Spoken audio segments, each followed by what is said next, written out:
Chapter 33. Make Reconnaissance. Thursday, July 9th, 2308. It was Bravo Team's shift. That meant they were required to be active and awake. The computer-linked cameras monitored the Fox residence.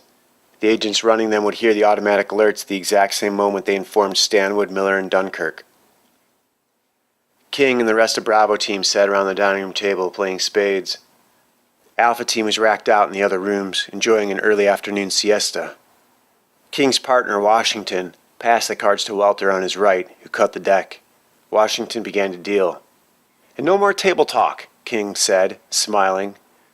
Next to him, Carl DiBiase picked up his cards, thumbed through them, and rubbed his chest. Everyone laughed. Deputy Director Von Kalt was on the patio, lying on a lounge chair. An umbrella obscured the sun, but there was nothing between him and the view of the quiet suburban canyon. He had a bush hat over his face and the Metacron concealed in his right palm, under the left, over his stomach. The amplifier could do all kinds of cyber magic. Before the explosion at Epsilon, the techs had almost finished their Micronics operating manual, replete with tutorials on neural cyber system management and signal segregation, as well as detailed instructions on system intrusion and data stream interception. Entire advanced sections were dedicated to tele and pyrokinesis, as well as several other amazing abilities. Von Kalt spent hours reading the manual but refrained from trying anything. Deputy Director Rudolf von Kalt found himself buried in an avalanche of data that was Project Epsilon. Fox had reported that all the records had been destroyed, but that was far from the truth. The device gave him access to all the case histories of the prisoners and data recorded by the technicians. Every ability and manifestation had been clinically documented and intimately detailed. After 3 days of studying, von Kalt launched a system intrusion on Johnson. He had only meant to test his new toy, but the Metacron's neural shims had no trouble worming their way into the soldier's thinly partitioned cybermind. It was late in the afternoon. Both teams were up and about, preparing their evening meal. In less than a minute, von Kalt had full motor and linguistic control, just to prove he could. Von Kalt walked the soldier from the residential interior, out onto and off of the back deck. Staff Sergeant Johnson fell 72 feet and broke both legs. Retrieving his unconscious body would be easy enough.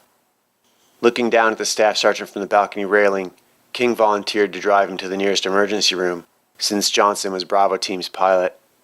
Von Kalt did not want his first criminal act to be logged into any official record and objected from his place on the lounge chair. "Gentlemen, why don't you take advantage of this opportunity to practice a little field medicine? We've got a metric shit ton of blue goo over here. Use it." "Isn't that kind of extravagant for a broken leg, sir?" Lieutenant Hernandez asked. "It's going to be hard to explain $200,000. If there's no rush, we can get him right for like $2,000. And if our targets return while half of my second team is absent, how do you suppose I'll explain that? Have you ever done a medical scan in the field? Have you ever administered $200,000 worth of healing gel? This might be good experience for your record, Lieutenant. Please try and be more selfishly predictable. It makes your superior's job easier." Lieutenant Hernandez stood and walked from the knot of soldiers around the staff sergeant. A minute later, he'd returned with the medical scanner and 2 fat cartridges of blue goo. A quick scan of Johnson's prone body identified fractures in both femurs, as well as the left tibia and fibula, 6 shattered metatarsals, and 1 splintered patella. Given the injuries and the rocky ground, it figured that Johnson had pinwheeled after slipping from the balcony. His forearms seemed to have protected his upper body, which hit first. His legs, however, had taken the brunt of the fall, slapping into the ground. Hernandez conceded the extent of the damage would likely have taken 2 days of effort at any local emergency unit. He cracked the seal on the first goo canister and inserted it into the mechanical hypodermic. Over the course of 20 injections, Hernandez delivered the full volume of 2 canisters. The healing gel did its job before the man awoke. The soldiers watched, fascinated as his legs kicked, muscle spasms resetting bones as the synthetic stem cells rebuilt the damaged tissue. Von Kalt regretted the wasting of the expensive healing compound, but it was replaceable. The lounging commander and now master cybercriminal was confident Johnson's unconsciousness had resulted from his forceful intrusion, but he'd followed the protocols and scrubbed the man's memory. Johnson would remember walking over to the balcony railing, taking a breath of fresh air, and then slipping. The reclining Von Kalt remained in his lounge chair as the staff sergeant, surrounded by his comrades, was finally shaken back to life. "You all right there, little buddy?" DiBiase asked. "You took a bit of a tumble." Johnson stood, assisted by the others, and was led back inside. Von Kalt wasted no time moving in and out of his subordinates' systems. He didn't again attempt to exercise functional control, as that could not go undetected and would require a scrubbing. But he did everything else. He scanned all of their personal accounts, incoming messages, and contact lists. Everyone had some kind of internal augmentation. Of course, none of them had internal delivery, like Von Kalt. They had to activate one of the universal terminals, so the technology implanted within them could communicate its latest updates and info of interest. This residence, like most, offered inset terminals on almost every flat piece of glass or countertop. Some had better reception and better graphics than others, but the basics could be accessed almost anywhere. It had been years since the Department of Defense really had to fear any dangerous cybercriminals, but Von Kalt knew that statistic couldn't stay low forever. If he took any more control, if he did anything more than snoop, he'd have to do some mind and memory scrubbing, and that meant a period of unexplained unconsciousness. Even these men were not stupid enough to remain unfazed by a spell of contagious blackouts.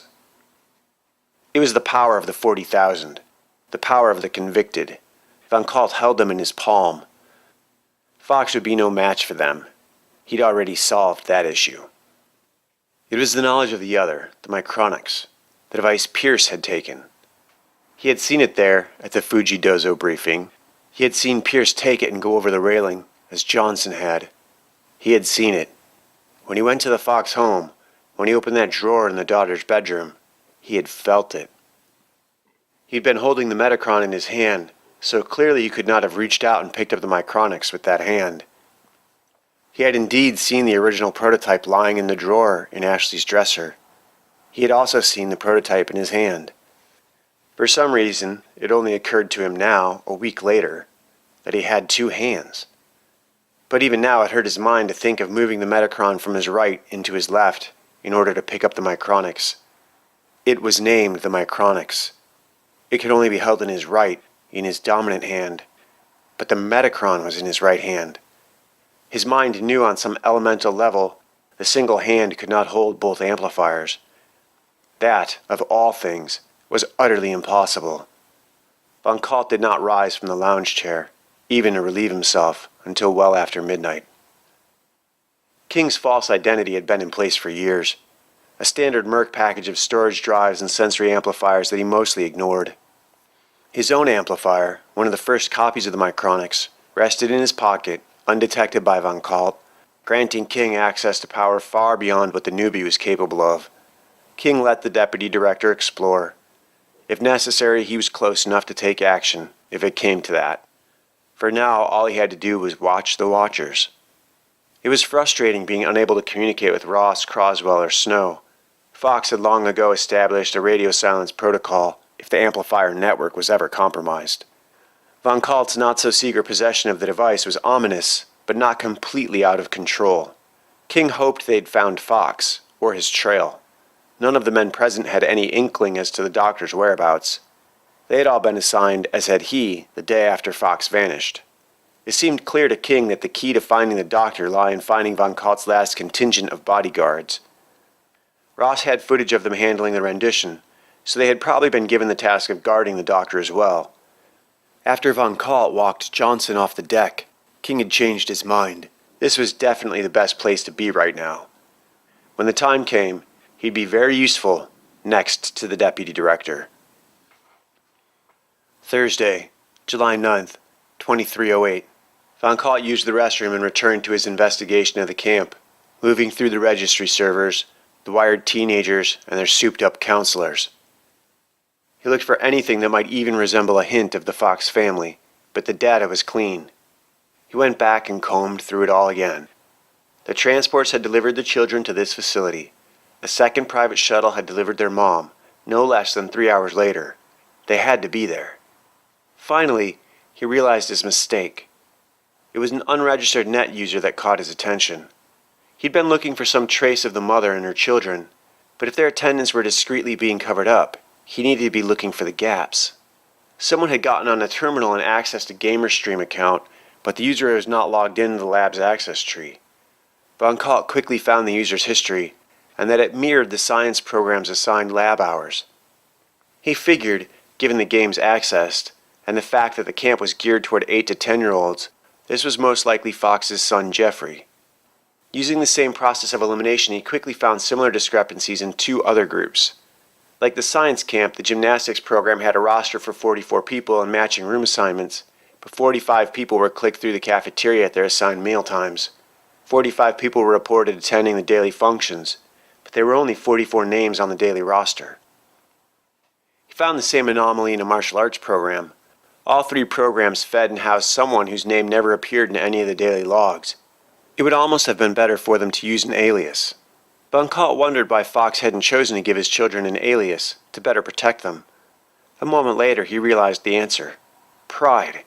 Fox didn't want his wife and children to go under assumed names out of pride. He wanted them to introduce themselves as Anna, Ashley, and Jeffrey Fox. Then, as Von Kalt was doing now, he could simply use the Micronics to sweep the registries for any mention of their names. Von Kalt looked out over the subdivision, the ground-based, albeit moderately expensive neighborhood.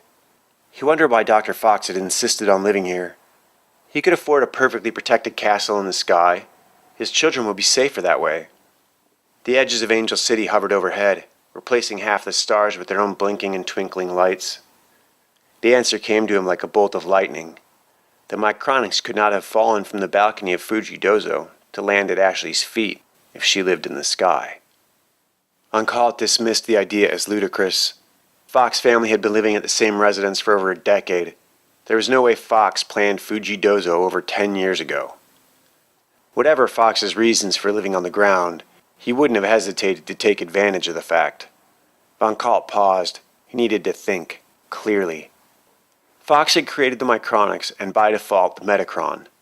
How could Von Kalt, a user, take the creator by surprise? How could Von Kalt outthink the man who had turned him into a god?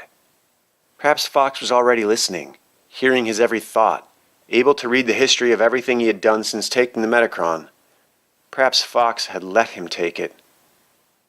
But even gods could be manipulated. It was just a matter of leverage. And even gods could be killed if you learn their weaknesses. Surely, even gods fear open rebellion.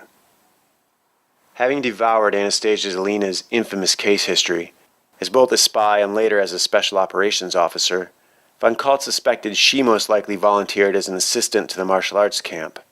However, that was rather obvious. It would be better cover for her to be helping out with the gymnastics program. Yet that would mean the ballet-obsessed daughter will be doing a kung fu camp. And there was no ballet or any sort of dance program on the entire facility. The Heart of the City Inc. had lost that market to a summer charter branch of Wellstone. Questions and the search for answers consumed him. He lay on the lounge chair, silently seeking and finding.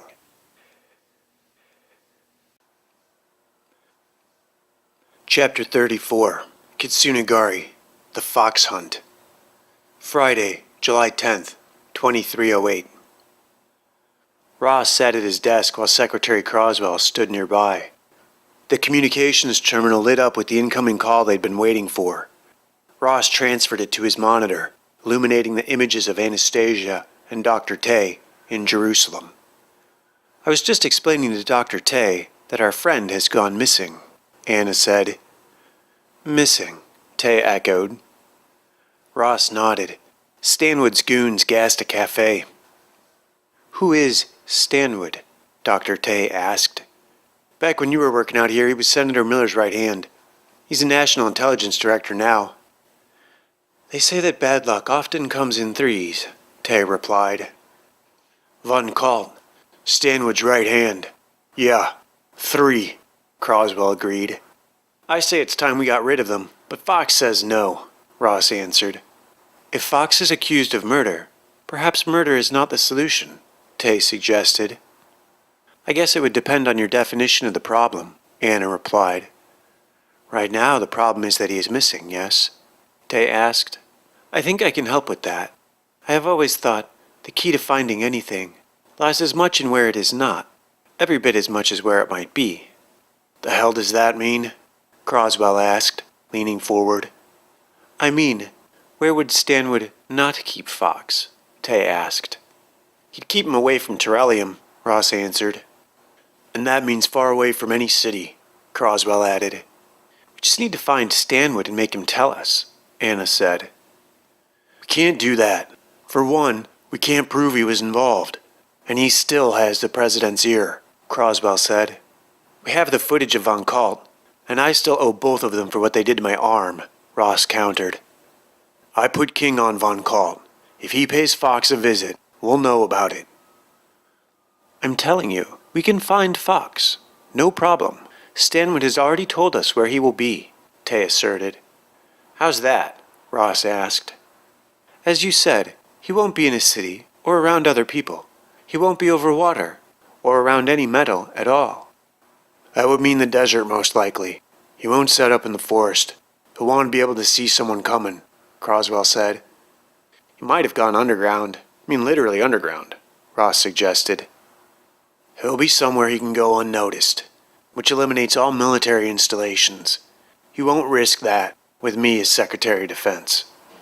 You're right. It'll be the Department of Science and Energy, or DARPA, or the old NASA bases. There are a ton of those, Ross said. And once we find them, how do we get in? They'll have a full protection suite set up. Even in our phase cam, we'll still set off their thermal sweepers. There's no way to get in quiet over sand. Stanwood's at least that smart. You have an answer for that, don't you? Croswell asked, nodding to Dr. Tay. I didn't think you sent Anna back out of the goodness of your heart. Croswell smiled. This is sheer tactics. I do have a way to approach over open terrain, Tay said, but let's not get ahead of ourselves. We don't even know where he is yet. And we won't know until we actually start looking, Anna said. We're running recon from Kojima. We'll likely have locations in another day or two. We're still combing through the data dump. And we're almost ready for field operations. She just needs a few more days with the interface, Tay said. Anna looked at Dr. Tay as if he were crazy. Dr. Tay gestured and turned to the camera. Well, here she is. This is Sabor. A robotic panther walked into the frame. She sat and turned toward the camera, her ears turning independently. Anyhow, she won't show up on the thermal sensors or silhouette registers. She can land outside any perimeter and just walk in. I'll see what I can do to narrow things down. How many of these sabers do you have ready to go? Croswell asked. She is the only one, Tay answered. And the lion, what do you think? Maybe next week? The lion is in pieces on a table in the lab. He's going to be there for a while, Tay said, looking over his shoulder. Then Saber will have to do, Croswell said. We're just talking recon, right? These models aren't combat ready, Ross asked. Oh, don't worry. I'm curious to see how she does in the field. I also have some smaller models, insects, mice. Hopefully we can put them all to work. But they do have limited range. I can't believe you sent me out here now, Anna said directly to Croswell. But at the same time, I get it. This has been planned for months, Croswell said.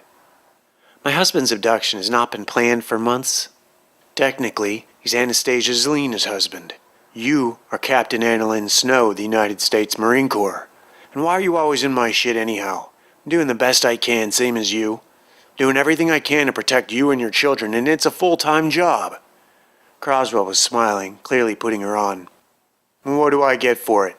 Grief. Who wants an eternity of this nonsense? It has to stop, Captain.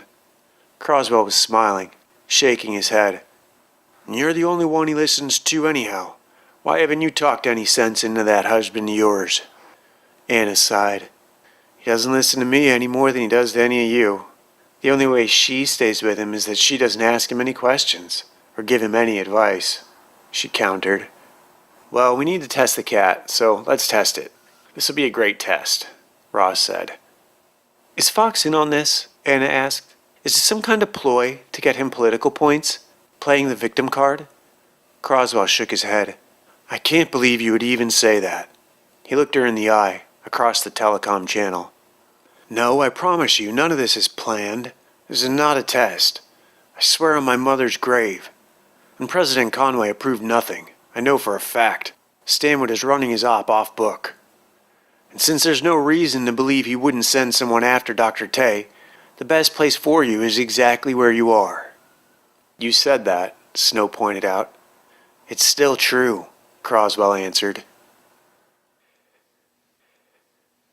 Friday, July 10th, 2308. After breakfast, Von Kalt abruptly ordered his men to pack up their gear. They left the cameras running on their automatic settings and had locked the doors in less than 15 minutes. Von Kalt checked them into a penthouse of a luxury hotel directly across the street from the heart of the city camp facility. New surveillance equipment was delivered, and the main room was soon cluttered with screens and control boards. "Now what?" Lieutenant Hernandez asked. "Now we wait," Von Kalt answered. "It's your money." A new card game started at the new dining room table.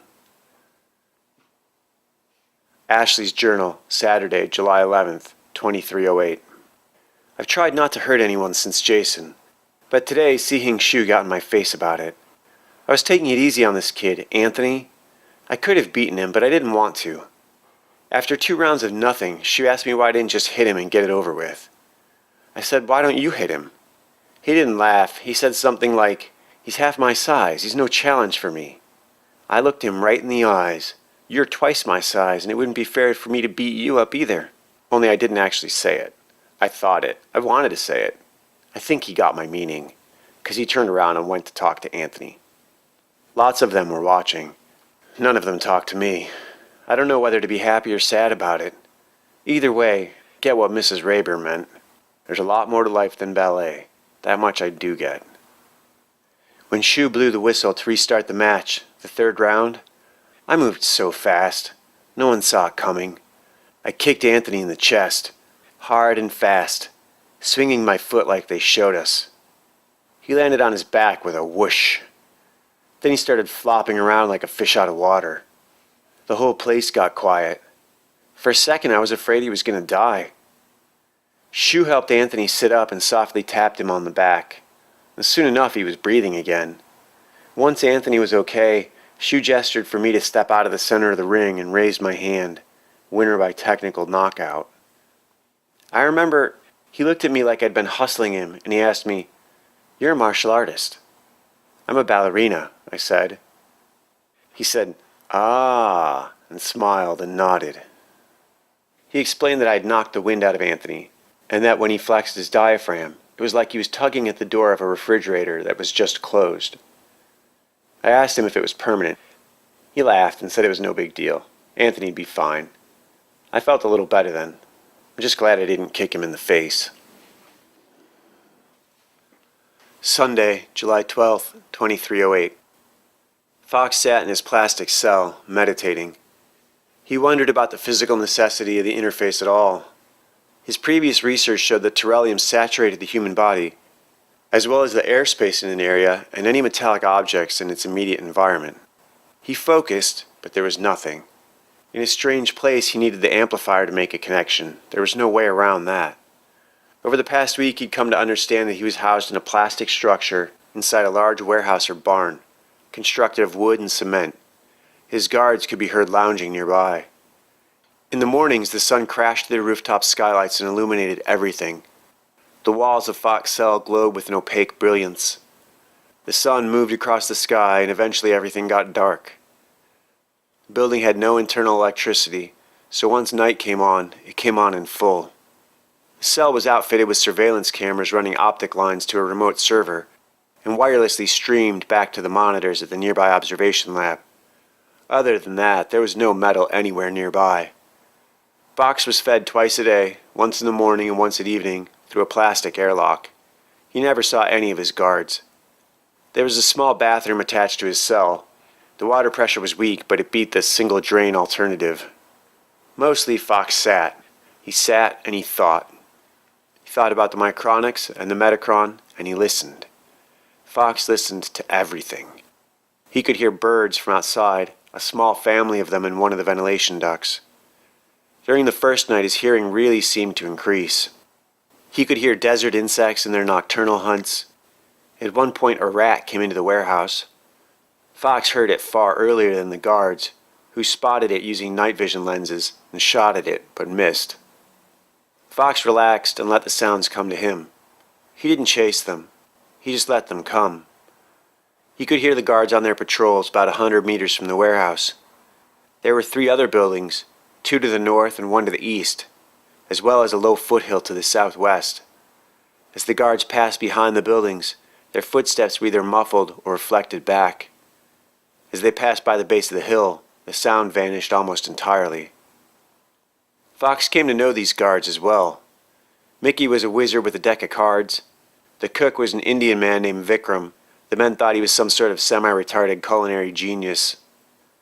The youngest member of the platoon, De Leon, spent most of his time getting razzed, but also took turns being mentored by the salty vets.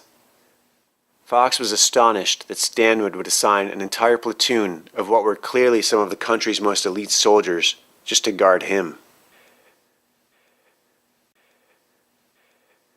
Chapter 35. Complete the Plan. Monday, July 13th, 2308.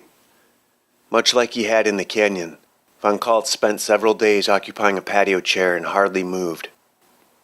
He ate with the troops, did some light stretching, and would occasionally go for a short walk, but 90% of his time was spent in the cushioned lounge chair on the outdoor balcony. Monday afternoon, the secure line rang with a call from Director Stanwood. Angstrom answered and was told to put Von Kalt on. Deputy Director Von Kalt abruptly rose from the patio and carried the portable terminal into one of the bedrooms. "We need confirmation that the children are there," Stanwood said. "We don't need to extract them. We just need some visual confirmation." "I can do that, but I'll have to send someone in to wire the place." "That's fine, but keep the final solution team ready, just in case." "Ready to go in and do what, sir?" "You know very well what I mean." "Director Stanwood, I give you my word, as soon as the Attorney General signs a warrant for Mrs. Fox and the children, my men will be standing by ready to do their duty to the death if necessary. But I won't issue an unlawful order." Stanwood said nothing. He just stared at his deputy. "If you're asking me to have a team ready to eliminate a threat to national security, you better be ready to show evidence that will stand up in a court of an imminent threat.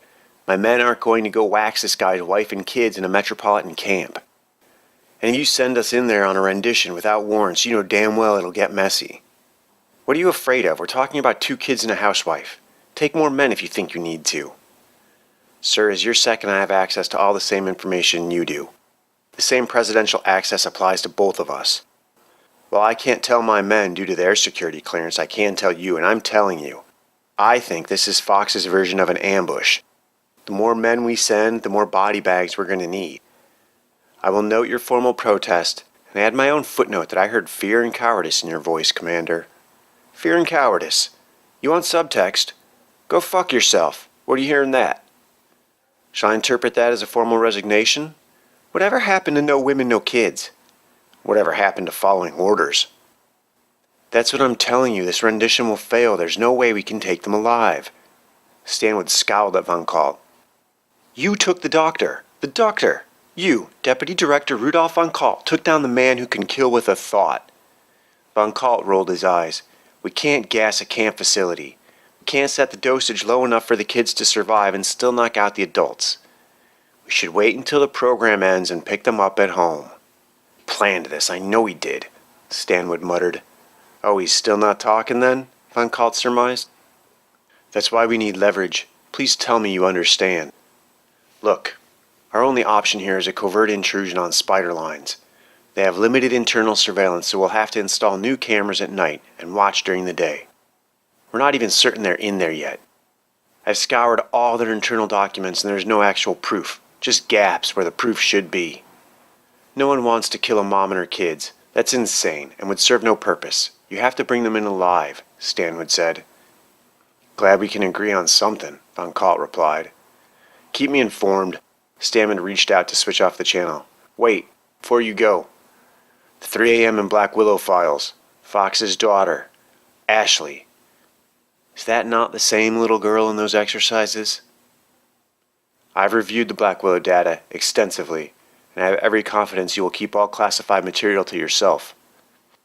"And how come none of the vets who participated are named? It's all code names.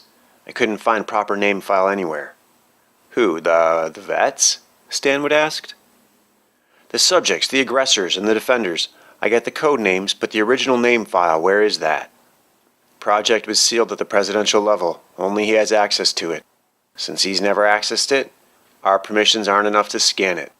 Stanwood looked away, looking at a file on his desk. "Are you sure it's even there?" Von Kalt asked. Oh, it's there. It has to be. Why are you looking for that anyhow? It isn't going to help you find them, Stanwood said. Once you consider it, there's no reason to even believe Fox ended the project. After all, if the members served anonymously, it's the ultimate MK Ultra. He could have sleeping agents anywhere. Now you're catching on, Deputy. Yes, he could have agents anywhere. In fact, one might say the only way to be sure that someone was not under Fox's control would be to measure their opposition to him. Wouldn't you agree? Von Kalt raised an eyebrow. His enemies show courage in voicing their dissent, Stanwood said. Courage can be misread as ignorance, Von Kalt countered. And curiosity kills cats, Stanwood added. But the cat kills everything else, so install the cameras. I'll keep you informed. Von Kalt switched the terminal off. Monday, July 13th, 2308. Croswell arrived at the public parking garage and exited his vehicle, in which he'd had his lunch, only to climb into another. This vehicle would proceed to travel aimlessly until docking at another location, allowing the secretary to switch vehicles again. When Croswell was in the field, he preferred to be careful. These days he considered anywhere away from his home base of the capital to be in the field. He'd flood the target city with a fleet of Secret Service vehicles and then move among them like an invisible pea in a shell game. Even his agents never knew whose vehicle he was going to climb into. Doubles and drivers disguised as himself added to the apparent chaos. But Croswell's security protocols had never lost a subject and were the stuff of legend. Fox had never appreciated the majesty of security, but that was where Croswell shined. If Fox had listened to Croswell ever about anything, there was no doubt things would be different today. Croswell considered calling Stanwood, but the men he'd assigned to keep an eye on the director's office confirmed that he hadn't shown up in 3 days. Besides, and despite his procrastination, he'd arrived at the vehicle scheduled to deliver him to Ross's lab. 17 minutes later, Croswell docked and walked into Ross's observation lab. So where the hell is he? He asked. We've narrowed it down to 5 locations. Betting money says he'd keep him close to the front lines, Ross answered. I can guarantee you he isn't using anything military. We found 17 undercover operations. 9 of them were already on the books of the DOJ. 3 more they waved us off for diplomatic issues. I guess we're training somebody's someone. So, we've narrowed our interest down to 5 occupations. Several military types, always in headgear when out of doors and no vehicles. They're cooking with gas or fire, nothing electric. Confirmed in Jacksonville, El Paso, Las Cruces, and Tucson. I thought you said 5. Sorry, 2 out in Jacksonville. So that's out. Stanwood wouldn't set up so close to another operation.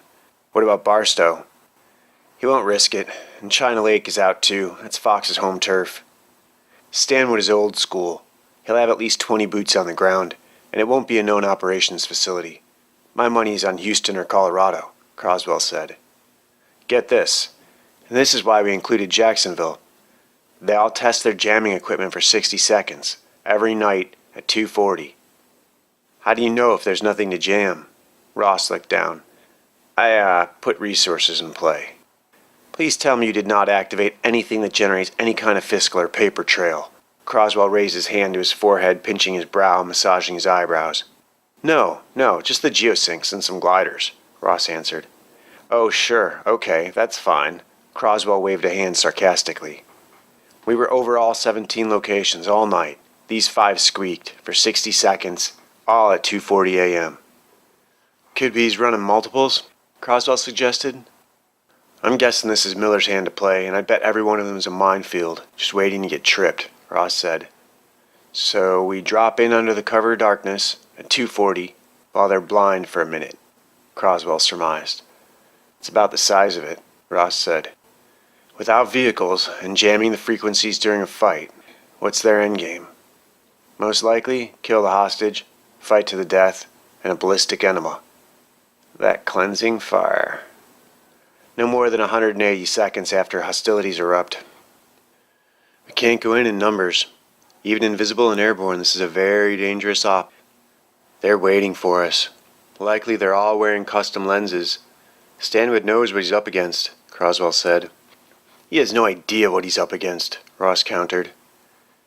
I figured the three of us could drop in during that 60-second window. We'll only get to the ground, Croswell said. I have an idea about that too. Well, let's hear it then. We hack the jammer, lock it in the on position. By the time they figure it out, we'll be in and out. If we can get airborne in less than 90 seconds, we'll have 30 to escape the blast radius. That is tight, Croswell said. It would get hot and wet. It would have to get wet. What's the worst that could happen? Ross asked. Ross and Croswell laughed together.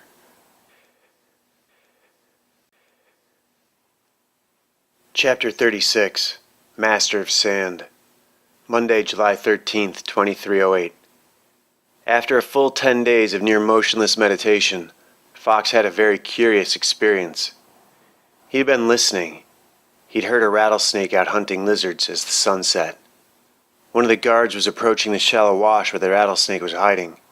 Fox, in his excitement, whispered, "Look out," fearing for the guard, who was about to step on the snake. The soldier paused and readied his weapon. The snake reacted, its rattle blasting into the otherwise tranquil evening. The soldier stepped back. The snake soon fell silent again. "What in the hell?" the soldier said. In his cell, Fox smiled. Later, Fox heard the man recount the affair to his comrades. "I swear to you I heard someone say, 'Look out,' but there was no one there."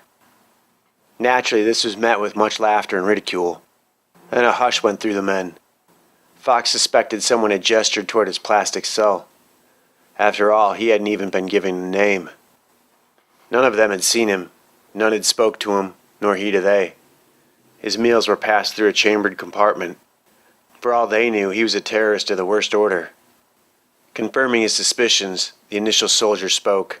"I seriously doubt a terrorist is projecting his voice warning me about rattlesnakes. More like Jesus or a guardian angel."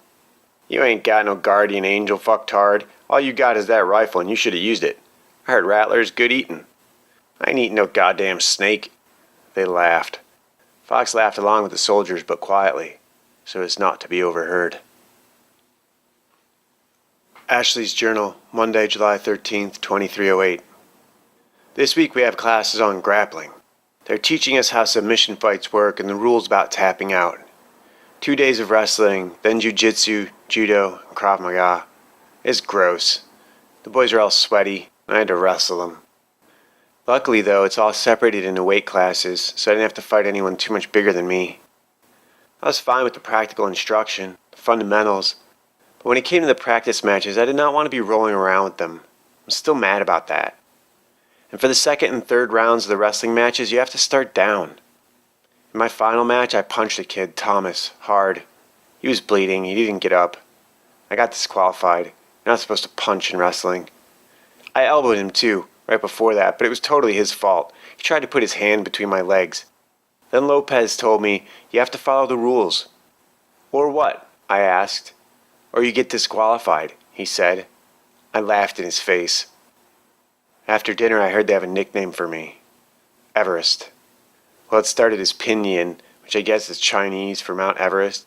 Then they were calling me Chumolungma, and I heard someone say Holy Mother too. I asked what he meant by it, and he explained, "Well, we used to call you Mount Everest, and then for a while it was Pinyin, which is Chinese for Mount Everest, but now it's mostly Everest."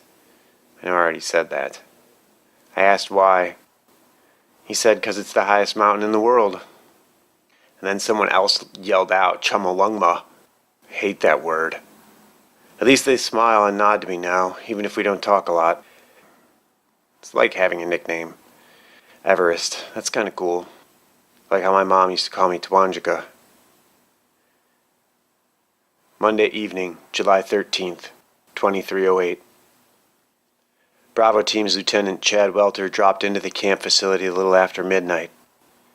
Disguised as a member of the maintenance staff, no one questioned him or even noticed him as he moved about the campground. He quickly located the dorm assigned to the martial arts program and just as quickly discovered that no girls were quartered there. He set up 3 cameras and withdrew, retracting his line as he went. In the martial arts hall, he placed a few more cameras, as well as a few in the outdoor areas. On his way to the gymnastics hall, a loitering security patrol forced him to take an alternate route. He hit a dozen more cameras there, Finally, he placed another dozen in the science labs and hallways. He spent 3.5 hours on the facility and wasn't seen or spoken to. Tuesday, July 14th, 2308. Von Kalt's team remained glued to the monitors. The footage was analyzed, and notes were made for camera adjustments. The cameras in the cafeterias, science lab, computer labs, and martial arts hall clearly showed Ashley and Jeffrey interacting with the other kids. Several of the hallway cameras caught them too, but not enough of them to determine where their rooms were, if they absolutely had to be picked up. That evening, Von Kalt sent in all of Alpha Team, 4 agents disguised as janitors. They adjusted 17 of the original 36 cameras and installed another 36. They were in and out in 90 minutes. Ashley's journal, Wednesday, July 15th, 2308. Another day of wrestling. I was up against Brandon. This time, right in the beginning, he tried to take me down and I kneed him in the face. There was way more blood than Tom, but not as much as Scott on that first day. Ever since then, it's almost like they're just hurting themselves on me. I'm not even really doing anything. I'm not hitting them that hard. I'm just accurate. Lopez and Shu had an argument right there in front of all of us. They were off to the side, but I could still hear him good enough. Lopez said I was an embarrassment to them as instructors, and that the entire class was getting their asses handed to them by a waif. I have to look that up when I get home. I have no idea what a waif is. Shu defended me, though. He said I was great, and that the students were getting a powerful dose of lesson number 1. Cleary says that they're lucky. He said me beating up the boys is easier to explain than letting 20 boys beat up a girl. He said that for over a week, the boys have been trading their desserts and chores for the chance to fight me. He said I'm the holy grail of the program. I like Everest better. Aside from all that, I'm not getting hit. I'm practicing lesson number 2, don't get hit. In fact, I'm pretty sure I've moved it up to number 1. Wednesday evening, July 15th, 2308. After examining 2 days' worth of footage, Von Kalt sent 2 3-man teams in. They located the rooms they believed to belong to the children and found them to be electronically locked. They could be breached, shorted out, or possibly hacked, but not without attracting some attention. Teams were ordered to return to base. Thursday, July 16th, 2308. Sometime after midnight, Fox rose from meditation and walked through the front door of his cell. All that remaining night, that day, and the next, Fox walked the surrounding sands and creek beds. He explored the empty space between earth and sky. He felt himself go into the air and then go into the sand. He spoke to it, and a moment later he was there, standing. Up until this point his explorations had been as an insubstantial being, but now he was standing. His sandals left imprints in the sand. It wasn't long before one of the guards came across Fox's footprints. However, as they started from nowhere and evaporated into nowhere, the investigation yielded little in the way of explanations. And after all, it couldn't be the prisoner. The camera showed him, clearly still seated in his cell. He ate at mealtimes and reclined after dark. Chapter 37, Hardwired. Sunday, July 19th, 2308. On the 3rd afternoon after leaving his cell, Fox sat on the small rise, feeling the warmth of the air and the radiance of the sun, absorbed and reflected by the crystals of the sand. He pushed his attention into the sand, the silica crystals of sodium 2-hydrogen. Once superheated, it melts into glass and then slowly evaporates into the atmosphere, exactly like beryllium. Fox looked out at the watery haze of heat rising from the flat white plain. Beryllium was not unique in its solid structure. Most heavy metals as well as crystals evaporated into the air. It did not need to be mined, Fox realized.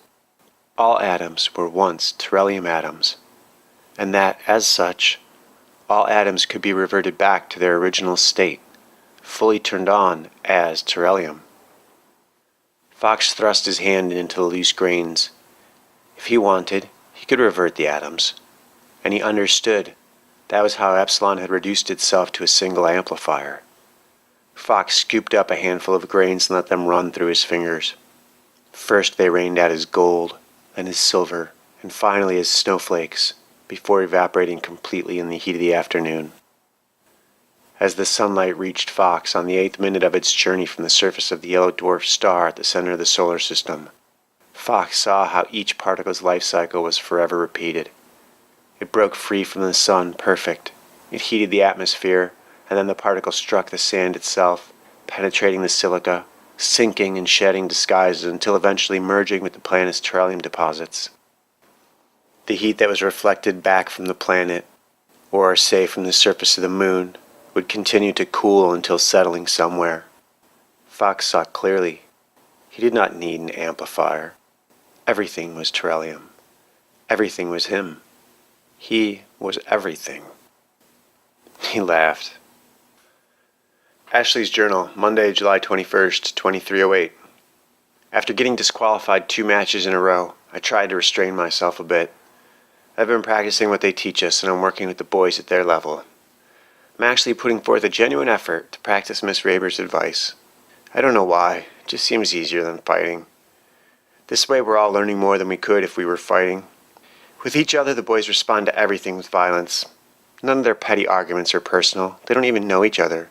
It's all about ego and dominance. When I stand up there in front of some kid and they blow the whistle, I'm not facing his record or his reputation. It's just him and me. I treat him like I would any of the other boys back in the canyon at home, but they treat each other like wild animals. They stare each other in the chest and only look their opponent in the face to taunt or insult each other. They lose focus looking each other in the eye and then wonder why their attacks fail. This is more than just physical coordination and ability. I go out of my way to make eye contact, and once I do, if they continue to advance on me, I consider it an act of betrayal. The friend I spoke to in that glance wouldn't attack me, and anyone who does is no longer a friend. I just wait for them. I watch, and I wait, and when they move, I move first. I always wait for the attack. I'm a girl. I don't have to attack. And from all my ballet practice, I am so fast. They really are no match for me. It's not fair. I can break any of them anytime I want. It's the isolation, away from the ring, that bothers me most. It's almost over now, though. Just a few more days. Friday morning we go home. I honestly can't wait for a whole week of sleep. That's all I want. Sleep. I'm going to sleep for a week. Then I'm going to get up and take a nap. Tuesday, July 21, 2308. I met with Senator Miller this afternoon, Stanwood told Fox, unseen through the plastic door. He doesn't like you, and apparently someone ransacked his office, so it seems Miller isn't much liked either. Fox laughed, sitting in his cell, legs crossed, eyes closed. For what it's worth, I told him this is wrong, Stanwood said. I believe we have no legal right to be holding you like this. It's not up to me, of course. As a suspected traitor, technically we can hold you forever, but we need to strip you of your citizenship. They're trying to get the paperwork through justice. Believe me, once they do, this gate won't stay closed. Miller wants to use the same tech you developed for Black Willow. Stanwood paused. Can you believe it? I don't know if that's a textbook definition of irony, but it makes me smile. The smile came through in his voice. Fox didn't answer. So here's the deal. You have until the Attorney General signs whatever warrants he's going to sign. You have that long to save your family. He's going to sign the warrants, and when he does, you and your family will be stripped of your citizenship rights. Miller already has a lien on your wife and children. He's claiming them as line items in previous budgets, says he owns them. First thing he intends to do is cut them up, see what you've got going on under the hood. I explained that if he did that, he wouldn't have any leverage on you. I got him to agree to take just one, preferably your wife, and let us use the children to keep you talking. I figure that way, everyone gets something. It's all about compromise, after all. You still have some interest in cooperating and thereby ensuring your children's continued safety. Fox heard fear in Stanwood's voice. We all know your wife was a traitor to the Republic before you even met her, so there's no doubt what's going to happen to her. She's a patriot, as am I, Fox said, hearing even a little fear in his own voice. We know he's going to sign them. The AG thinks you're dangerous enough that we don't have to wait for you to betray the country. After what happened at Epsilon, it's in the nation's best interest to remove you from society. By the way, did you know we have a triggerman on your block? Apparently they have a wet worker dedicated to you, undercover for almost 7 years now, Mr. Just in Case. Stanwood fell silent for a moment. Fox remained motionless. That's what they've got lined up for you and your pretty wife and those 2 adorable children, unless you talk right now. Stanwood waited. You have answers they want. If you don't tell me, they're going after your family. Don't you even care? I care, and you do not exist. At the same moment, several hundred meters away, Fox sat on the small sand dune. There was no point in thinking about Stanwood, about where he was being kept, or if he would be rescued in time. There was no in time. There was only now. Fox spread his fingers and his power into the tiny crystalline grains and contemplated his existence. Sand, mostly silicon, number 14, a chemical analog for carbon. Fox pushed his sensory perception into the grains of matter surrounding him.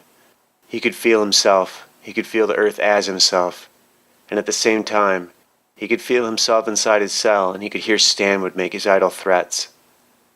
What he found strange was how normal, how natural it felt. He had not changed. It felt more like he had come home, and that home was all of creation. Chapter 38. Issue the Order. Wednesday, July 22nd, 2308. It was still early morning when Stanwood arrived. Fox had come to recognize the sound of his shuttle. A few minutes later, Stanwood spoke from the other side of the opaque door.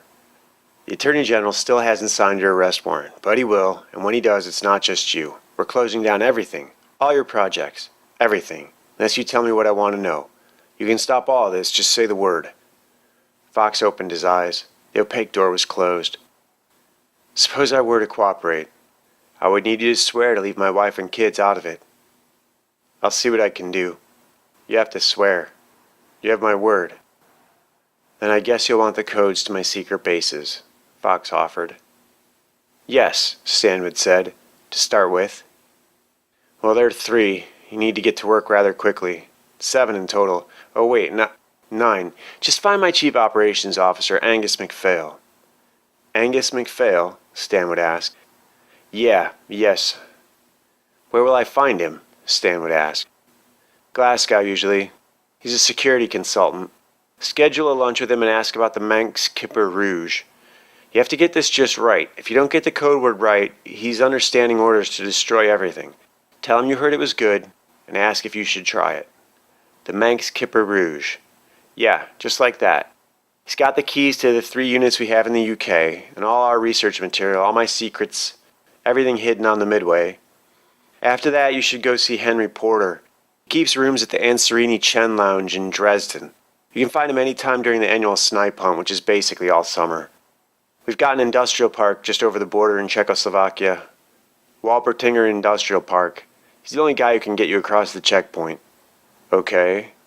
Pay attention, Joseph. You only get one shot at this. Is there anything I need to tell Mr. Porter? Yes. Tell him his real name is Charles. Tell him I said hi, and to give you whatever you want. And the third one? Stanwood asked. John Wyndham. You'll find him in Los Angeles, Chile, and he'll take you to Patagonia, and from there on to McMurdo Station in Antarctica. Can't we just go straight there from here? You could, but John has the keys. Glad to see you've come to your senses, Stanwood said. Fox laughed. What's so funny? The Intel director asked. Stanwood, you coward. Did you touch it yet? Stanwood didn't answer. You know you're the only one they left out. Everyone else knew. You do realize that, don't you? They've all been interfaced already. All your superiors. Miller, Phillips, Croswell, even the old man himself. They're all on the inside. You're the scapegoat. By coming after me, you're doing all of them a favor. They'd love to see us kill each other. Wake up, Fox. It's you in the cell. You're the loose cannon. But hey, maybe you're right. Maybe I'm overextended. But you're being naive if you think you're untouchable. From a mathematical perspective, this was inevitable. You've crossed too many lines. I'm just one person, Joe. You can kill me, but you can't control all of mankind. Maybe no one else will frighten you the way I do, but you've never been of any interest to me. You can't stop evolution. I am insignificant. You are insignificant.